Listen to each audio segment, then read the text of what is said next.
The rain fell in torrents, sharp and cold against Fina Moore's battered body. Her blood-stained white shirt clung to her, the scent of iron mixing with the wet asphalt. Every breath was a battle, but with the last of her strength she staggered to her feet, stepping into the path of the approaching convoy. As the sleek black sedan screeched to a halt, Park Kwon-woo, the Iron King, emerged, his eyes locking onto Fina's unconscious form. Kneeling in the rain, he saw the silver locket she gripped, and for the first time in years, something inside him cracked. This woman wasn't just a victim, she was someone from his past, a debt he could never repay.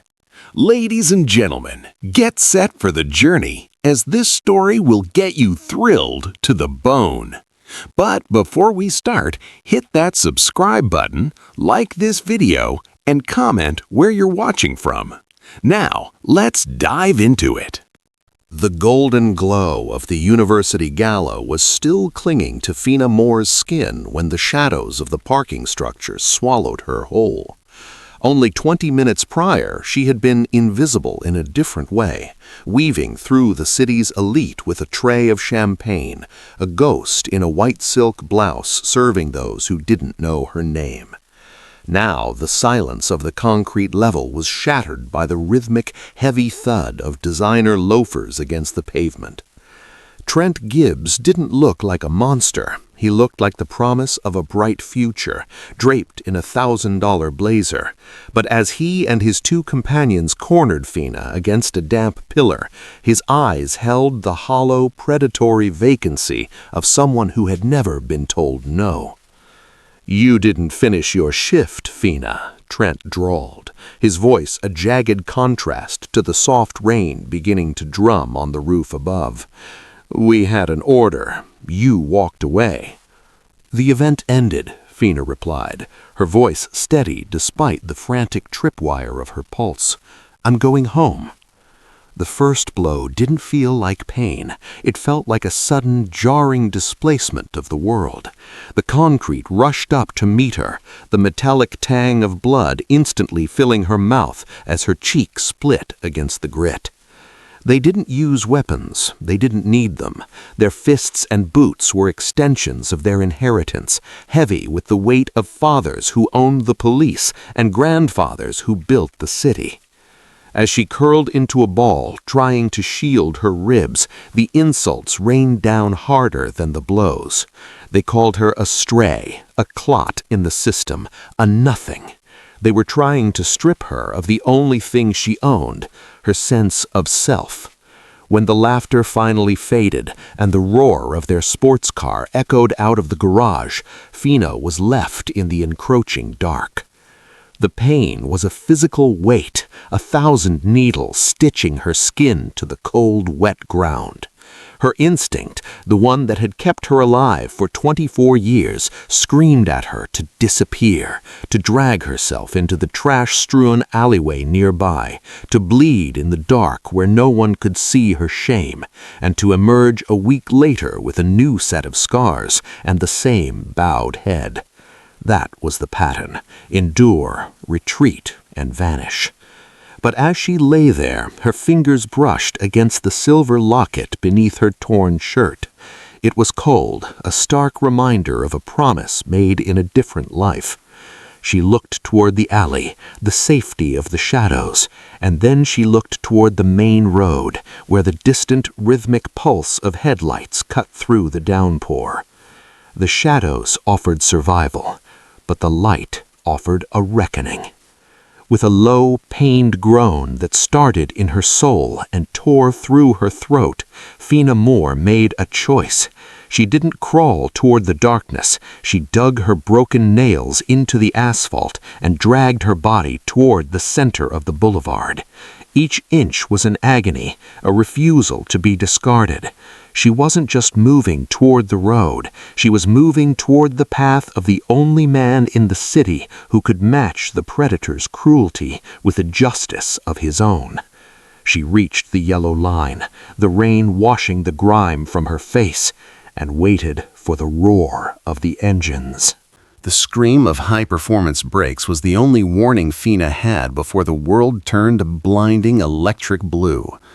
The lead sedan of the convoy fish-tailed slightly, its tires fighting for purchase on the rain-slicked boulevard, stopping mere inches from where her hand lay flat against the asphalt. For a moment, the only sound was the rhythmic clicking of the cooling engines and the heavy downpour drumming against armored steel.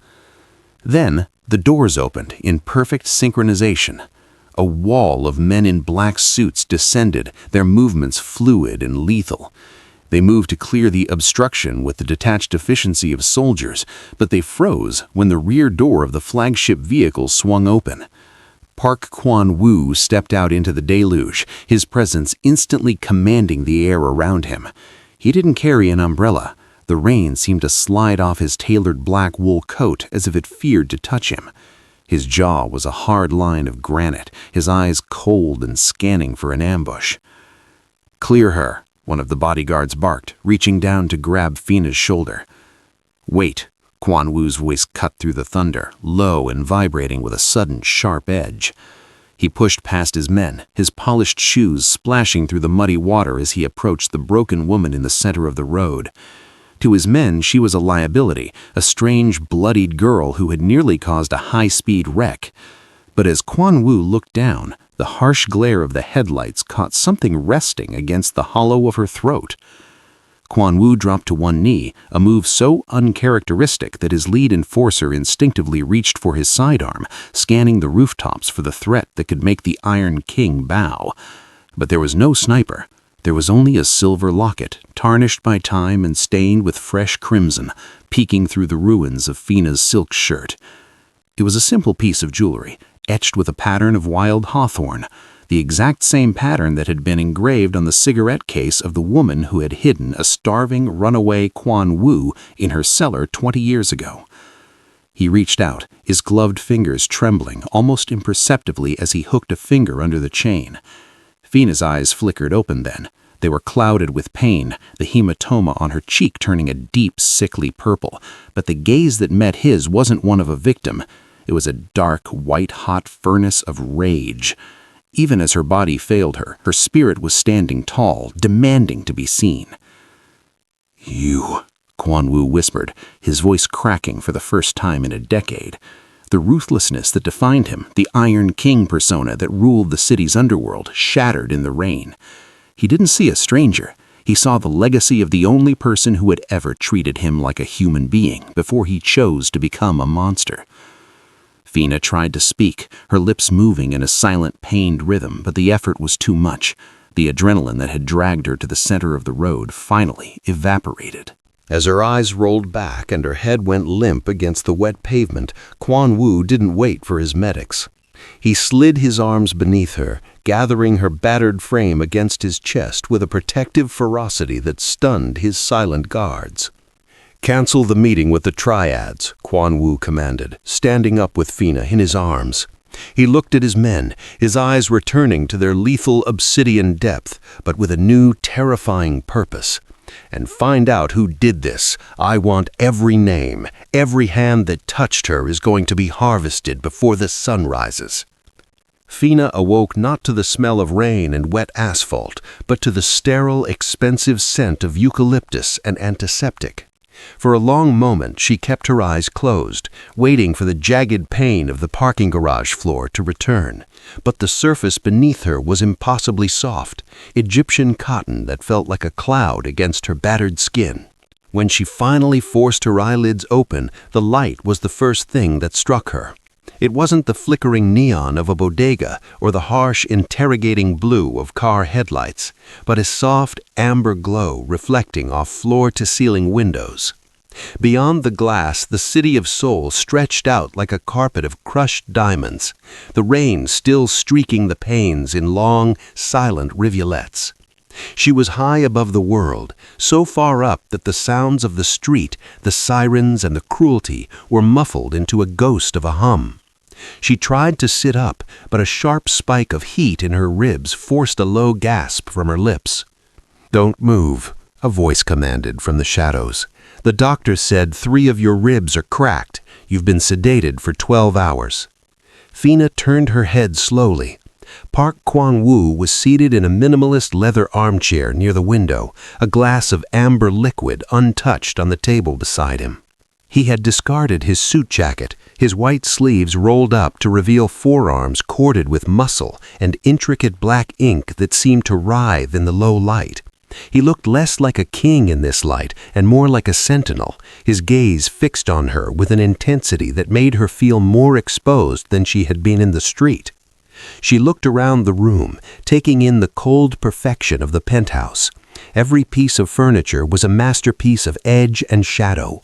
The walls were polished marble, and the air was perfectly climate-controlled. It was a fortress of glass, a place where everything was visible but nothing could be touched. To the world outside, this was the pinnacle of success, but to Fina, the weight of the silence felt like the bars of a cell. She had traded the gutter for a gilded cage, and the man sitting in the corner held the only key. "Where am I?" she whispered, her voice sounding like dry parchment.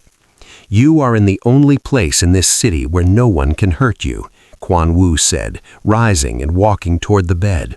His movements were predatory, yet strangely cautious, as if he were afraid the mere vibration of his footsteps might shatter her. He stopped at the edge of the bed and reached out, his hand hovering over the bedside table where her silver locket now lay, cleaned of blood and gleaming under the lamp. "The men who did this to you, they think the night ended when they drove away," he said, his voice dropping into a register of cold, lethal promise. "They think you're a shadow that disappeared. They don't know that you stopped the only heart in this city that was supposed to be made of iron." Fina looked from the locket to the man whose eyes held a dark, mirrored reflection of her own rage. She realized then that she hadn't just been rescued, she had been claimed. She was no longer Fina Moore, the invisible waitress. She was a variable in a much more dangerous equation. "I don't want to be safe," she said, her voice gaining a sudden, jagged edge of strength. "I want them to feel the pavement." A ghost of a smile, sharp and dangerous, touched Kwan-woo's lips. "They will, but first you must learn how to walk in a world where you are the hunter, not the prey." Kwan-woo didn't look at her as he spoke. His eyes were fixed on the silver locket, his thumb tracing the etched hawthorn leaves with a reverence that bordered on the sacred. The weight of the silence in the penthouse shifted, turning from the coldness of a glass cage into the heavy, suffocating pressure of a shared history. He finally looked up, and for the first time, Fina saw the boy he had been before the city had carved him into a king. 20 years ago, I wasn't the man sitting in front of you," he began, his voice a low vibration that seemed to hum against the marble walls. "I was a runaway with nothing but a stolen coat and a hunger that felt like a permanent hole in my chest. I was being hunted by the men who had murdered my father, and I collapsed in the alleyway behind a small bakery on the south side. Your mother didn't call the police. She didn't look at my tattoos or the blood on my hands and see a criminal. She saw a child who was freezing." Fina listened, her breath hitching in her chest. She remembered the bakery, the smell of yeast and sugar that had defined her earliest years, and the way her mother always kept an extra loaf of bread under the counter for the travelers. "She hid me in the cellar for 3 weeks, Kwan-woo continued, his gaze drifting back to the window. "She fed me when I was starving and tended to my wounds when I was certain I would die of infection. When the men finally found me, she didn't give me up. She stood in that doorway with a baker's knife and a lie so convincing they actually turned away. She gave me the time I needed to vanish. She gave me the chance to become the monster I needed to be to survive." He stood up then, the shadows of the room lengthening as he moved toward the bed. He reached out and picked up the locket, holding it out to her. "She told me that if I ever found my way, I should look for a girl with eyes like a summer storm. She said this hawthorn was a symbol of protection, that it would always find its way back to those who deserve it. I spent 10 years looking for her, only to find she had passed away. I thought the debt had died with her. I was wrong." Kwan-woo leaned in closer, the intensity in his dark eyes enough to make the city lights outside seem dim. He placed the locket back into Fina's hand, his fingers lingering against hers. The heat of his skin was a stark contrast to the clinical coolness of the penthouse. The men who attacked you, they didn't just strike a waitress. They struck the only light I ever knew. They took the daughter of the woman who saved my soul and tried to leave her in the mud. His voice dropped into an absolute, terrifying certainty. In my world, a debt of blood is only paid in kind. I am going to dismantle every pillar of their lives. I will burn their fathers' legacies and turn their names into a curse. I promised your mother I would protect what was hers, and I intend to keep that promise. This city will bleed for her daughter, Fina. By the time I am finished, they will wish they had died in that parking garage. Fina felt the weight of the locket in her palm, no longer just a piece of jewelry, but a tether to a power she was only beginning to understand. The rage that had driven her into the street found a mirror in the man standing over her. "Don't just make them bleed," she whispered, her voice cold and resonant. "Make them watch while you do it." The transition from the warmth of the penthouse to the cold, blue-lit tactical hub of Quan Wu's estate was like stepping into a different dimension. Fina stood on the observation balcony, her ribs bound in compression tape, watching as the Iron King's machinery began to grind. Below her, a dozen men who had stood stoic in the rain were now seated behind banks of monitors, their fingers flying across keyboards with a lethal, rhythmic precision. These weren't just thugs, they were digital executioners. Quan Wu stood at the center of the room, his gaze fixed on a massive wall-mounted display. "The Gilded Circle," he murmured, the name sounding like a curse. "They think wealth is a fortress. They don't realize that in the digital age, a fortress is just a collection of vulnerabilities." On the screen, a web of connections began to bloom.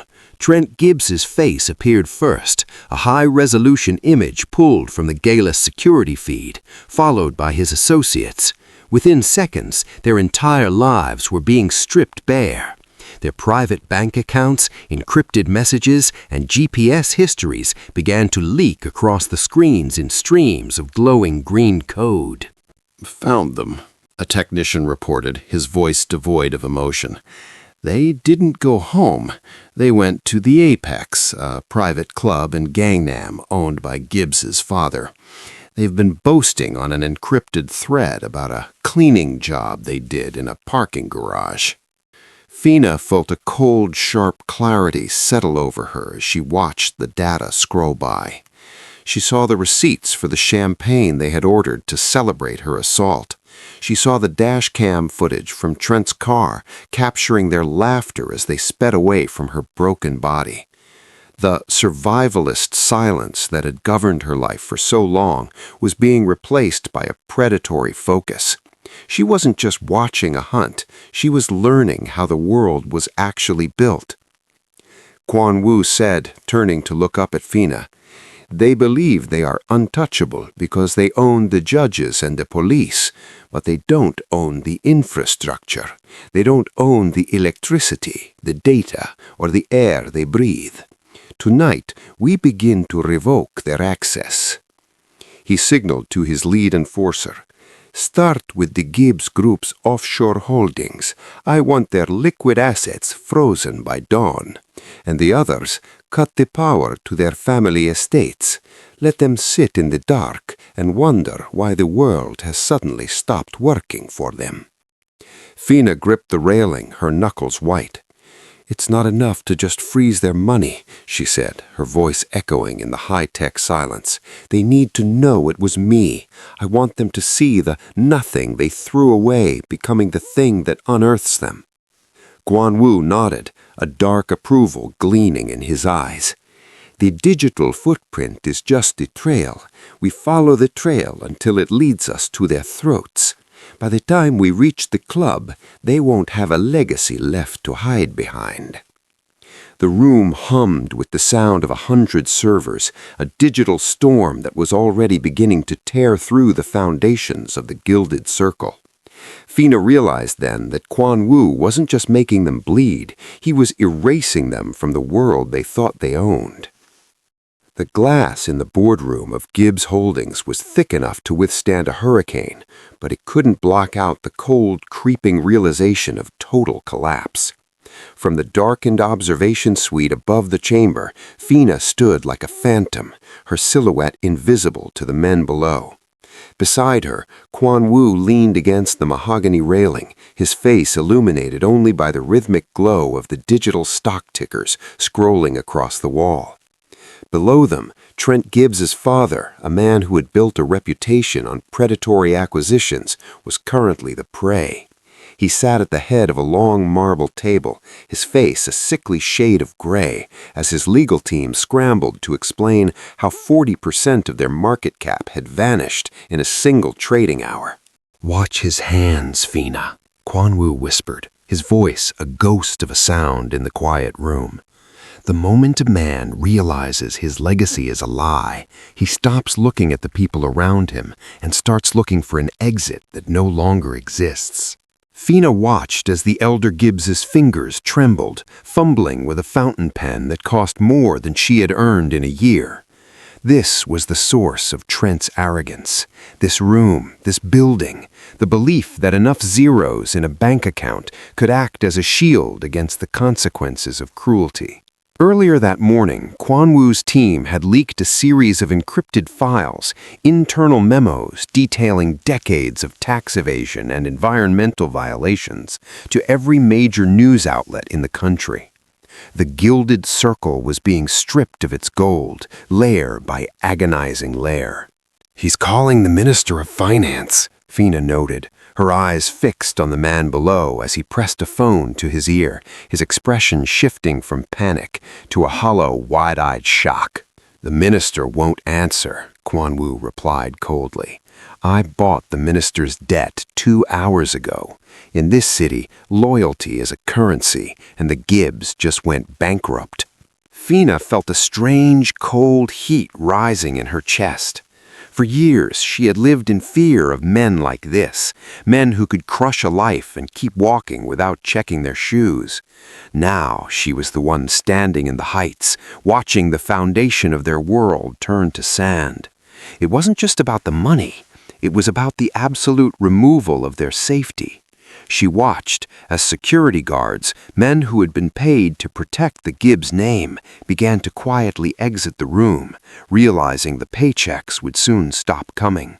Trent Gibbs's father finally slumped back in his chair, the phone slipping from his hand and clattering onto the marble. The silence in the boardroom below was absolute. He looked up, his gaze momentarily drifted toward the darkened glass of the observation suite, as if sensing the presence of the judgment he had invited upon his house. Fina didn't blink. She didn't feel pity. She felt the weight of the silver locket against her chest, a reminder of the bakery and the mother who had died without ever seeing this kind of justice. She looked at Quan Wu, who was watching her instead of the massacre below. "This is the first crack," he said, his eyes reflecting the dark satisfaction in her own. "One pillar has fallen. There are 2 more holding up the roof of the Gilded Circle. Do you want to be the one to pull the next lever?" Fina reached out and touched the cold glass, her reflection finally merging with the chaos below. "I don't just want to pull the lever. I want to be the reason they have nowhere left to run." The transition happened in the quietest hours of the morning, in a dressing suite that felt more like an armory than a closet. Fina stood before a 3-way mirror, the soft chime of a tailor's shears the only sound in the room. On the floor nearby lay a small, transparent bag containing the ruins of her previous life. The tattered white silk blouse, stained with the indelible iron of her own blood, and the scuffed black sneakers that had carried her through the gutter. They looked like the discarded husk of a creature that had finally outgrown its shell. Quan Wu leaned against the doorframe, his presence a silent anger in the room. He didn't offer platitudes about her recovery. Instead, he watched with a dark, focused gravity as the attendants draped a new weight over her shoulders. This wasn't just clothing. It was a charcoal gray power suit, tailored with mathematical precision, the fabric a reinforced blend that moved like liquid smoke. As she slid her arms into the blazer, the structured padding felt like the sharp suit of armor she had been promised. It forced her shoulders back and her chin up, masking the bandages that still bound her ribs. She looked at her reflection, and for a moment, she didn't recognize the woman staring back. The hematoma on her cheek had faded to a pale yellow, but the fire in her eyes had only intensified, refined into a cold, predatory light. She reached for the silver locket, but as her fingers touched the chain, she paused. "The locket is a memory, Fina," Quan Wu said, his voice low and resonant as he walked toward her. "And the woman who wore it in the cellar didn't just want you to remember. She wanted you to survive. In this world, survival requires more than just a memory.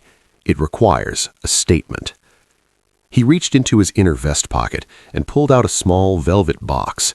Inside rested a brooch, a single obsidian hawthorn leaf, its edges sharpened to a needlepoint and encrusted with black diamonds. He pinned it to her lapel, right above her heart. The weight of it was substantial, a physical seal of her new status.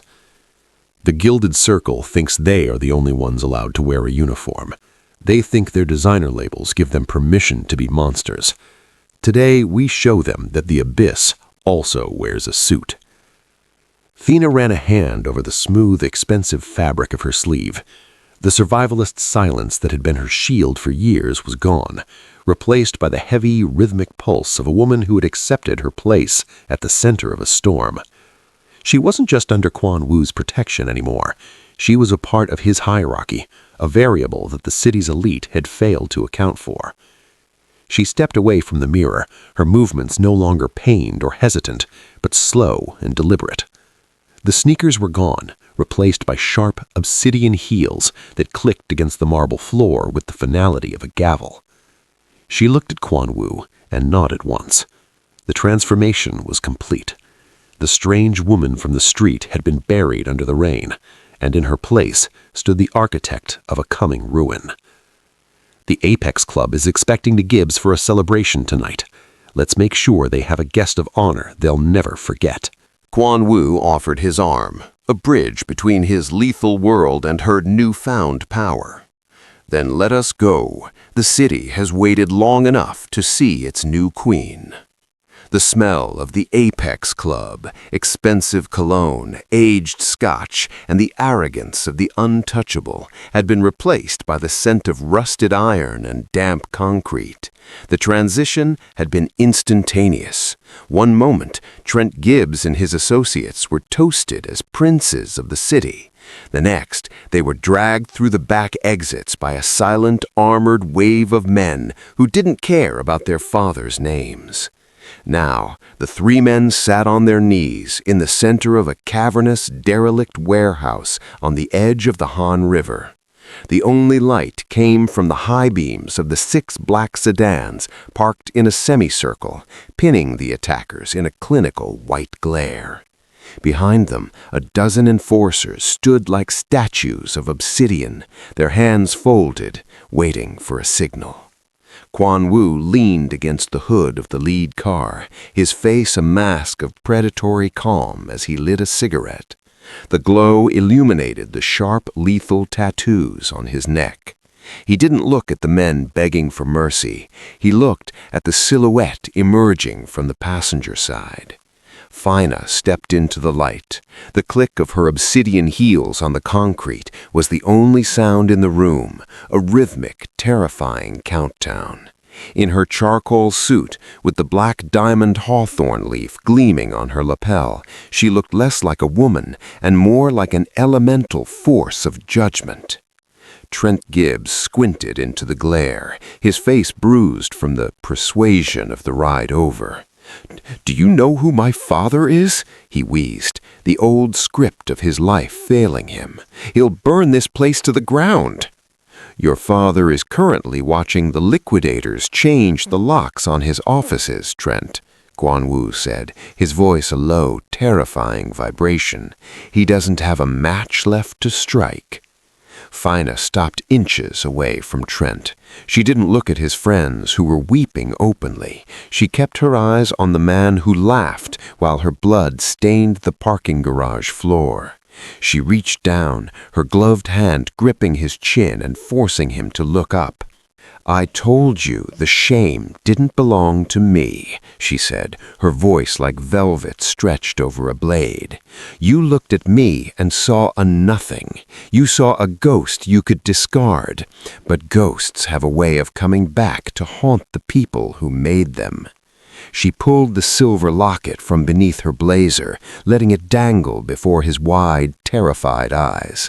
The hawthorn pattern caught the light, a symbol of a debt he could never understand.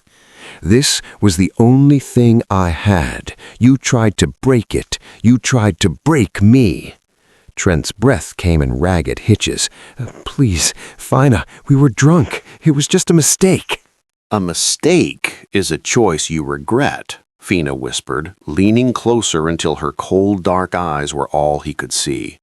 "What you did was a ritual.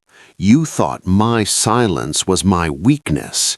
You didn't realize it was just the quiet before the storm." She looked back at Quan Wu. The Iron King offered her a small encrypted tablet, the digital detonator for the final remaining assets of the Gilded Circle. With one swipe, the families of these 3 men would be erased from the city's registry, their names turned into a legal and financial void. "They asked for mercy," Quan Wu said, his gaze fixed on her. "But mercy is a gift from the sovereign. In this room, that's you. Give them the first word of their sentence, Fina." Fina looked down at the tablet, then back at the man who had tried to destroy her. She didn't feel a white-hot flash of rage anymore. She felt a cold, absolute power. She didn't swipe the screen yet. Instead, she leaned in and spoke the last thing Trent Gibbs would ever hear as a man of status. "I'm not the nothing you left in the rain. I'm the end of everything you love." The roar of the warehouse had been replaced by a silence so profound it felt like the world itself was holding its breath. Fina stood on the glass-railed observation deck of Quan Wu's private estate, her hands resting lightly on the cold steel. The charcoal suit she wore was sharp, uncreased by the night's violence, but the silver locket was no longer hidden beneath her lapel. It hung openly, catching the first faint bruised purple light of the dawn. Beside her, Quan Wu remained a silent shadow, his presence no longer an intimidating weight, but a shared frequency. He watched the horizon where the jagged silhouette of the city's skyline began to pull away from the dark. Below them, the news cycles were already hemorrhaging the details of the Gilded Circle's collapse. The names Gibbs and Moore were being spoken in the same breath across every channel, one as a cautionary tale of a fallen dynasty, the other as the mysterious architect who had brought the untouchable to their knees. "The city looks different when it's afraid of you," Fina murmured, her voice steady and resonant, carrying none of the tremors that had once defined her life in the shadows. Quan Wu turned to her, the rising sun reflecting in his obsidian eyes. "It isn't fear, Fina. It's recognition. For 24 years you were a ghost they tried to walk through. Today they realize you are the foundation they were standing on." He reached out, his gloved hand covering hers on the railing. The contact was a bridge between the boy who survived the fire and the woman who survived the gutter. Together, they were a new variable in the city's dangerous equation, a pair of survivors who had traded their scars for a crown. As the sun finally crested the edge of the Han River, flooding the balcony with a blinding, triumphant gold, Fina looked at her reflection in the glass. The woman with the bruised face and the bloodied white shirt was gone, buried under the rain of the boulevard. In her place stood someone the world was only beginning to understand. The strange woman was dead. The victim had been cauterized by the flame of her own retribution. The city hummed below them, a sprawling engine of millions, but for the first time in her life, the sound didn't feel like a threat. It felt like an audience. Fina Moore didn't look away from the light. She breathed in the morning air, tasting the salt and the ozone, and realized that the survivalist's silence had finally been replaced by a sovereign's roar. "What happens now?" she asked, her gaze fixed on the waking world. Quan Wu offered a rare, lethal smile, the look of a man who had finally found the partner he was destined to protect.